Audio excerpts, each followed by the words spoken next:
everyone here today for the info session for the Calls for Art for the Tennessee Department of Health, and that we're running in partnership with them for Women's Health Week starting in May. So I did want to let you know we are recording this session.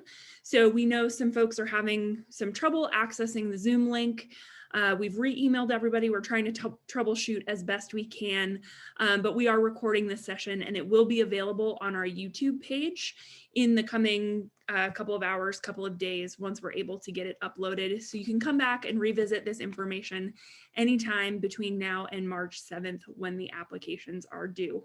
But before we get into all of that, I wanted to give you a little bit of information about our organization and the staff that we have on this call, as well as our friends at the Tennessee Department of Health who are on this call as well to answer your questions. So like I said, my name is Jill. I am the Executive Director of the Arts and Business Council. And on this call, we have my other staff members, Jonathan Harwell-Dye, who is our program manager, and Stephanie Reed, who is our marketing and operations assistant. So they'll be helping me monitor the chat, and they'll be here to answer any questions as well.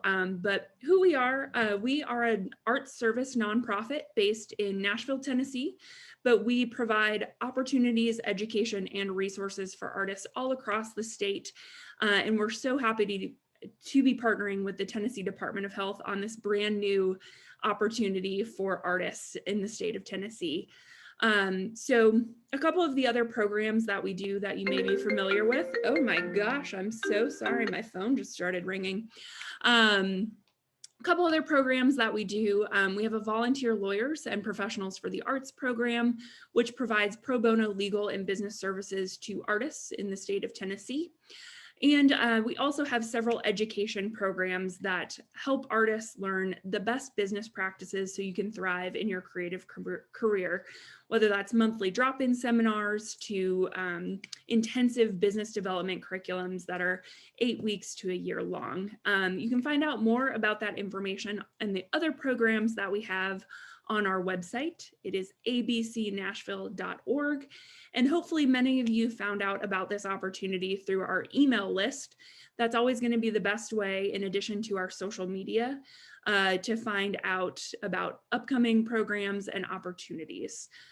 So with that, I'd love to turn it over to Elizabeth at the Tennessee Department of Health to talk a little bit more about her and what her group does.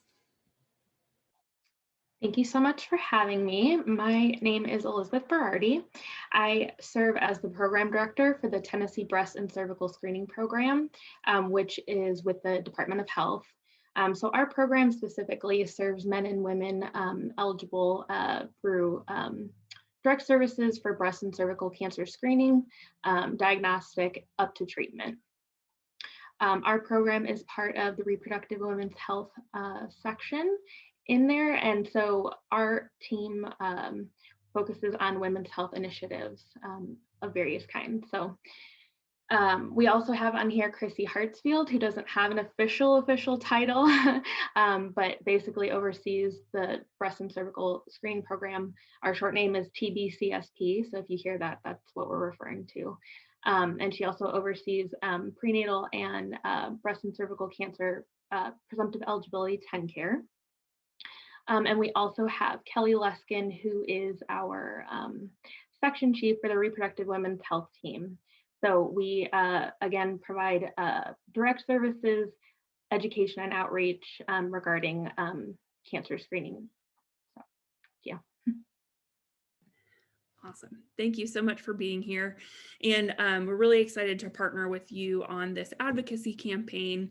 And so what we're going to do today, just a little overview of the next 40 minutes to an hour.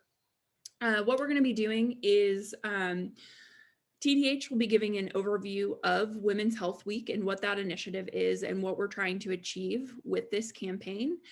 And then we'll do a submission process overview about this call for art, how you can submit your portfolio, what we're looking for, the eligibility criteria, and how those will be selected. And then kind of the process from there. And we'll leave about 10 to 15 minutes at the end of the session for you all to ask your questions. So please feel free, if they do come up, to drop them in the chat. Our staff will be monitoring that and we'll circle back around to those, or they may get answered in the natural course of the information session.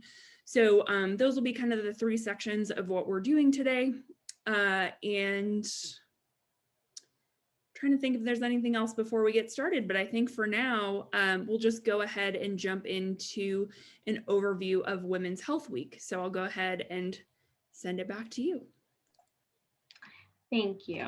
Okay, so Women's Health Week is the national week-long observance led by the U.S. Department of Health and Human Services and the Office of Women's Health. It always begins on Mother's Day Sunday and lasts until that Saturday. So this year it is May 9th through the 15th. Typically, the Office of Women's Health provides annual toolkits with priority topics, messaging, imaging, et cetera. In recent years, the release of the information has been significantly delayed. And with COVID affecting how Tennesseans have prioritized their health, the Reproductive Women's Health section decided to take matters into our own hands this year. So we've identified priority topics and we'll be creating a toolkit to include messaging and promotional material for Tennessee, with the artwork from this call for art as the leading piece. Our messaging will focus on 5 target areas, including preventative health, stress reduction, healthy eating and nutrition, healthy weight, and talking to your healthcare provider. Our section and individual programs focus heavily on disparate populations, so disparity information will be included throughout the material as well. Our overall goal is to encourage women to make themselves and their health a priority, but we will also be including messaging that any individual should encourage the women in their life to make their health a priority. The artwork will help tie all the efforts together and make a beautiful, cohesive advocacy campaign.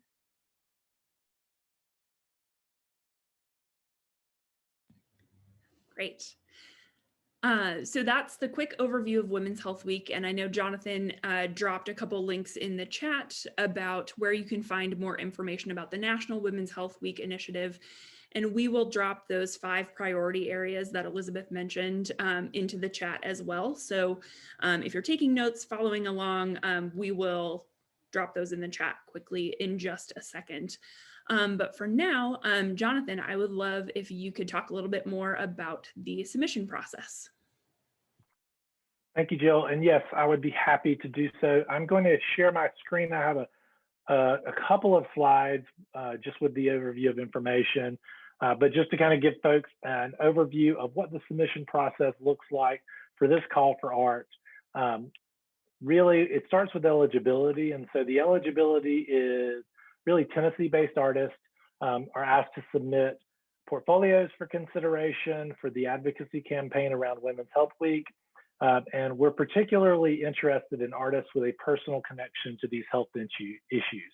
So that's a really important part of this, is we are looking for people who have this personal connection or their artwork reflects that personal connection, so that they can convey these priorities about women's health and women prioritizing their health, which is a big message of this as well. So I'll kind of go through the overall submission process, some relevant dates to be thinking about.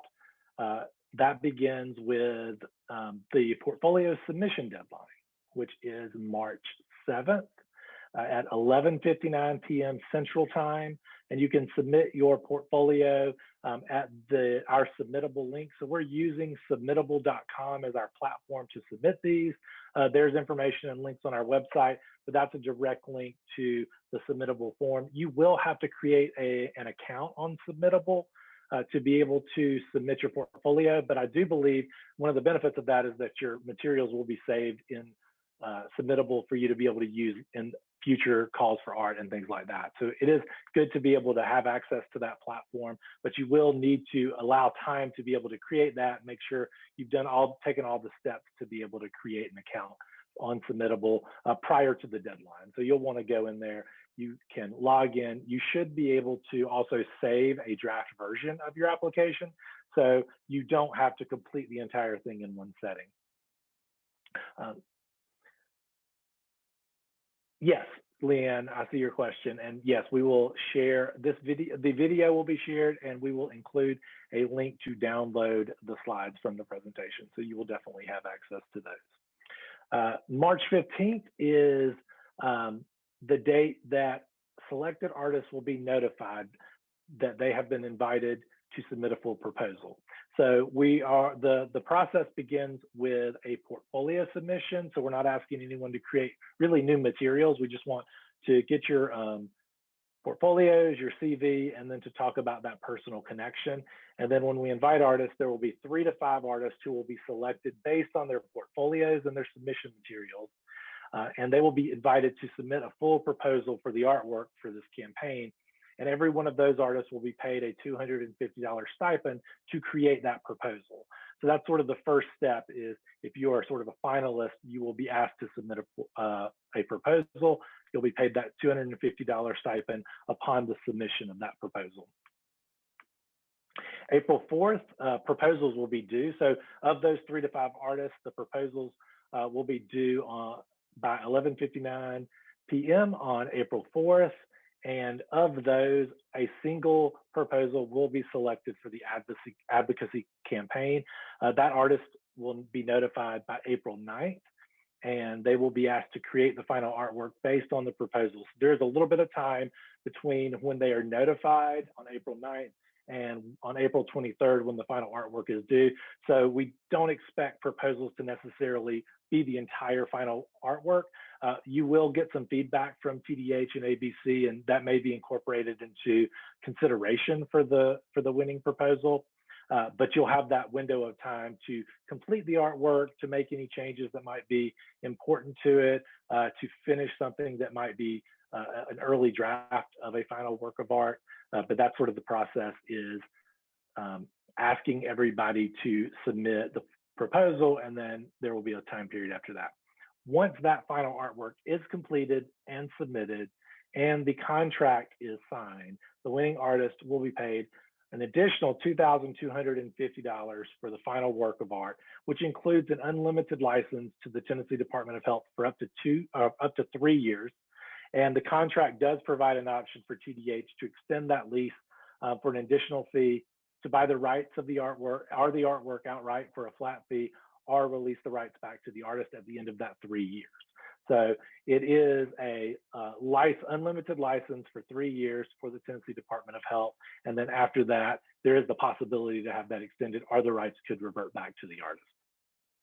And then the winning artist, their artwork will be released as part of the advocacy campaign materials around Women's Health Week between May 9th and May 15th. So during Women's Health Week, this announcement will be made and will go public. And so that's what this process looks like. I do want to remind everyone that we are actually doing 2 calls for art. So the next call for art will open in March, and that will be in support of Breast and Lung Cancer Awareness Month. And that call will be similar in structure to this current call for art, with just different dates and timelines for that. But it'll be a very similar process with portfolios submitted. Selected artists will be asked to submit a proposal, and then a final proposal will be selected, and then a final artwork submitted. All right, so be on the lookout for that call as well. And thank you all for being here today. Jill, I'll turn it back over to you. All right, terrific. So we actually got through that information incredibly quickly, much quicker than I think than any of us anticipated. So we do have time now. I know I haven't really been seeing too many questions in the chat, but if you want to throw them in there now, or if you would like to raise your hand and unmute yourself and ask a question, we are here as a resource for you to help you with this process.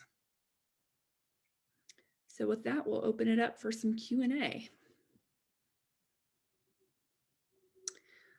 All right, I see Amanda Downs. You have your hand up. If you want to go ahead and unmute yourself and ask your question, feel free.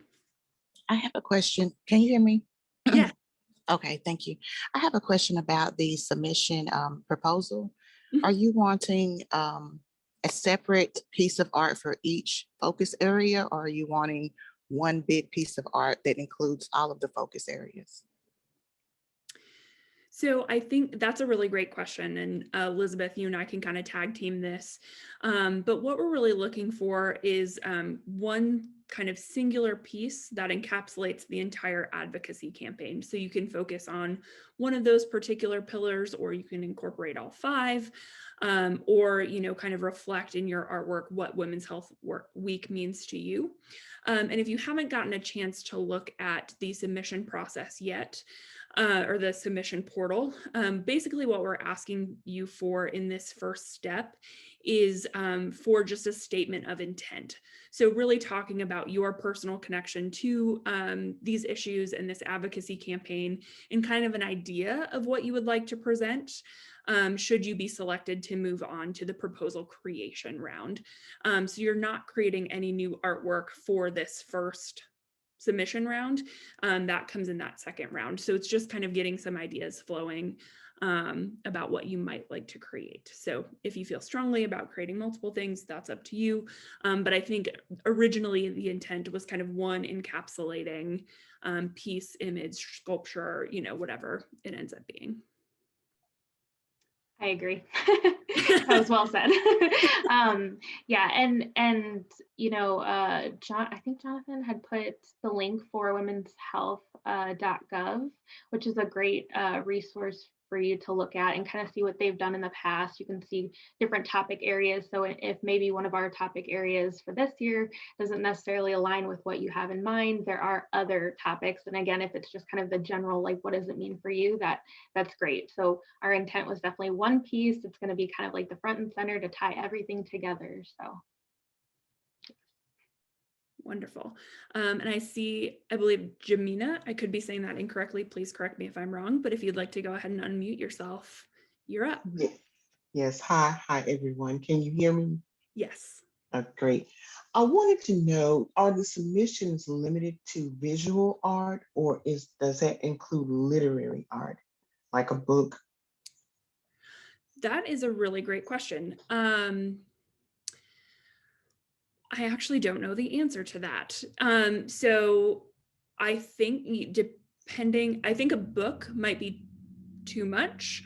So if it's literary art such as poetry, that could maybe become the front-facing image of the campaign and kind of ties all of these issues together. That's certainly not out of the question. But it's really something that is kind of a quick I'll say bookend to the campaign. It's going to be kind of the front and kind of the thread that runs through the entire advocacy campaign. And Elizabeth, this may be a really great time for you to talk about kind of the ways in which this artwork will be used on marketing materials. I know at one point you'd perhaps mentioned billboards. So maybe that'll help folks talking about the ways in which TDH does this advocacy campaign. Yeah, so as I mentioned before, the Office of Women's Health typically provides us with all this stuff. So we're kind of like starting from scratch, I guess. But so at this exact moment, what we kind of have planned is for it to be included on our toolkit. So if you're not familiar with what a toolkit is, it's essentially a document that includes, any kind of material. So that includes like social media posts and stuff like that. So the intent was that we would have, whatever image graphic that would kind of be like on that front page. We do want to create a website banner for our TDH pages to kind of highlight the campaign and kind of link to another page that'll have more information. And so that would just like kind of that image. So I agree that I wouldn't discredit like a poetry kind of thing. But yeah, it's definitely something that's quick and visual. We are also creating a bookmark, which we would like to have that included. One of the potential areas that we talked about was having a billboard. We haven't kind of finalized anything like that, but we have talked about it in the past, and we've done it, I'm sure you've seen like the flu vaccine guy on some of the TDH billboards and stuff. So there is potential for like kind of those broad, big marketing campaigns, but at this moment it's kind of like small pieces that we're working together. But over 3 years, we hope to kind of amp everything up for sure. Okay, thank you so much for that. If you don't mind, if all of you don't mind, I would like to ad-lib a little bit based on what you just mentioned about the smaller single pieces making up the, I guess, collage or the streaming artwork. My book, if my book fit that criteria, the cover of the one piece, one smaller dimensional art, I guess, would that be submissible for what your rules are as artwork? Because because I have a directly relative experience with the subjects of reproductive health that you mentioned, and my book is about that. It was published by a publishing company in 2019, and I republished it this year. So I really, and it speaks specifically and directly to that. I would so much like to submit and have a chance at this opportunity. Wonderful. Thank you for that explanation. And I think, kind of the overarching sentiment we'd like to give everyone on this call is that because this first step is just a proposal submission and you're not necessarily creating new artwork, we're encouraging everyone to apply, regardless of what the idea might be. If it might be a little left of center of what you think we're looking for, we want to consider any and all opportunities at this point. And this actually also addresses Annie's question in the chat. No certain mediums are discounted at this point. I think what we had originally intended was that it was going to be a 2D, flat piece that goes in a printed toolkit, goes up on a web banner. But if it is a 3D medium that we can take a really great picture of, if it's a sculpture or jewelry or something, at this point, we want this to be really interesting and special and wonderful. So we're not putting limits around medium at this point, but it will be up to you to describe in your proposal how it fits the brief, and we'll go from there. So hopefully that assuages any concerns about putting limits on your particular artistic practice and how you interpret this creative brief.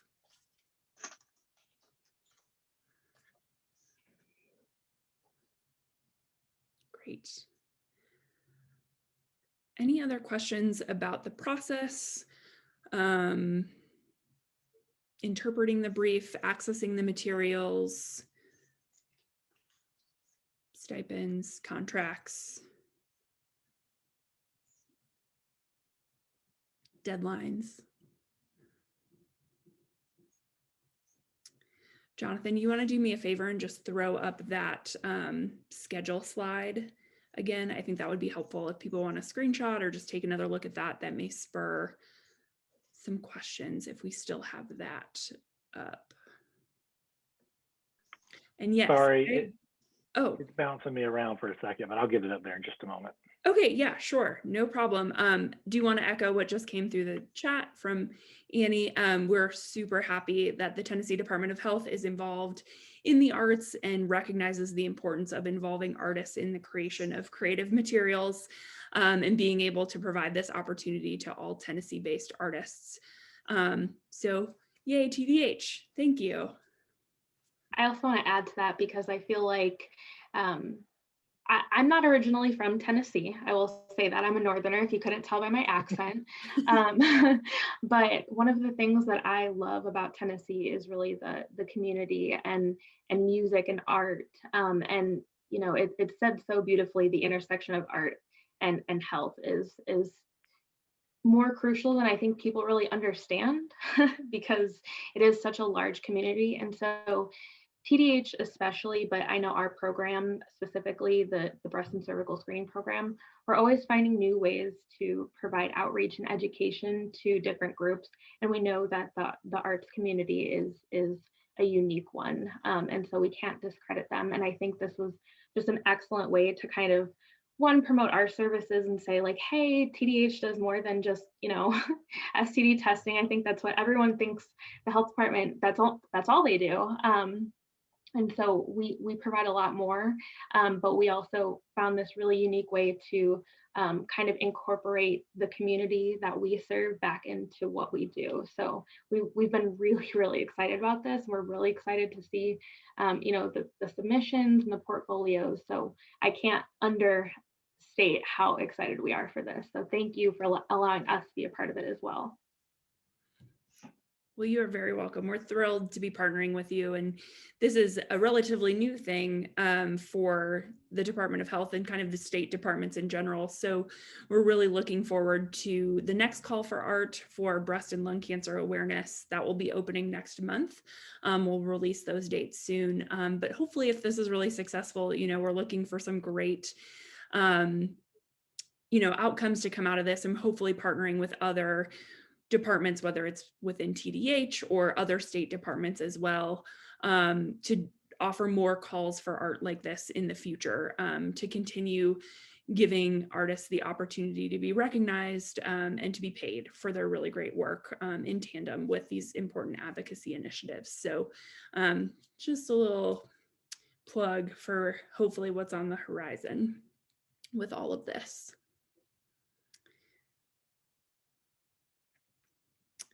Any other representational work, or is abstract work also applicable?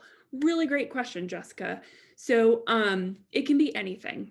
It does not have to be representational and a literal interpretation of the 5 pillars that Elizabeth mentioned, or even any of the information on the Women's Health Week .gov website. It can be abstract. It can be anything that relates to your artistic practice. Like we said earlier, we don't want to put limits because we know we're not necessarily the experts and we don't know everything that's out there. So we really want to see your creative interpretation of the brief and how these issues or this particularly this advocacy campaign resonates with you, or perhaps someone in your family or a friend, your personal connection to these issues. So it does not have to be directly representational. JC, will there be an opportunity to provide a physical art such as dance? So for this opportunity, the real-time live, any sort of performing arts, unfortunately, we're not going to be able to fold into the toolkit at this current moment. But that's something, we've kind of talked about. Maybe there may be an opportunity down the road that we may be able to incorporate other forms of art beyond 2D and 3D. But unfortunately, at this time, we cannot. Sorry about that. I would like to throw something in there. Yeah, go for it, Elizabeth. I didn't want to speak over you. No, you're fine. I definitely agree with all of that. We are looking for more ways to kind of promote Women's Health Week, even if it's by partnerships and non-funded things. So if you have any interest in one of the things we discussed potentially was doing like a Facebook Live through TDH to do like a cooking class with the healthy nutrition or something, and with healthy weight and stress reduction, there is that kind of like, the laughing yoga, like dancing, stuff like that are great ways to do that. So if there's any interest that you have in kind of potentially working with us on a non-paid basis, we'd love to connect and see if there's a way that we can kind of make that happen and promote some, kind of stuff around that. I'm not sure if I'm communicating that effectively, but I can definitely leave my contact information if anyone wants to reach out regarding, some non-paid partnership kind of opportunities too. Awesome. We'll drop our general email address in the chat so everyone has it if there are questions that come up after this, or if you're interested in pursuing the opportunities that Elizabeth mentioned for kind of other engagement beyond this call for art. Yep, Jonathan just dropped it in the chat. So you can reach us there. And Elizabeth, if you want to drop your direct email too, people can reach you there as well. So yeah, beyond this call for art, there's a lot of opportunities, to partner and get the arts elevated within these other departments of the state. So we're super excited about that. Thank you for that question. I kind of forgot we had talked about those other things. We've got plenty of time left. We're happy to hang out, be available for questions. But, you know, in lieu of kind of questions coming in right now, I'll go ahead and say that we've said it a lot of times throughout this call, throughout this info session, but we're really excited about your enthusiasm for this opportunity. And we're thrilled that many people have already submitted their portfolios. We know a lot of you are waiting until after this info session to submit your work. So we're really thrilled about the work that's already coming in and, you know, the folks that we see on this call. So we're super excited to see all of that. Make sure that if you are interested in submitting your portfolio for its consideration for this call for art, that you do it before midnight on March 7th, actually 11:59 on March 7th, so that's Sunday evening. If you have any questions, our email address is in the chat. And you can also go back and revisit this info session on our YouTube page. We'll get it posted within the next 1 to 2 business days. We'll also send out the slideshow and the recording as a link to everyone that registered through Eventbrite. So you'll have multiple ways to access this information. And if we drop the link for the submittable portal, that's the direct link. If you want to go back to see any of the general information, we do have the call for art posted on the Opportunities Hub on the Arts and Business Council website. It's abcnashville.org/opportunities. And beyond this call for art that we're partnering with the Tennessee Department of Health on, we also have several other calls for art, part-time and full-time employment opportunities, and other volunteer engagement with other arts nonprofits and arts organizations across the state. So you can find this call for art there, as well as other things you may be interested in pursuing. And with that, I don't have anything else. We can hang out here, answer questions, be available, but I think we've covered everything that we wanted to cover. So just let us know if you have questions.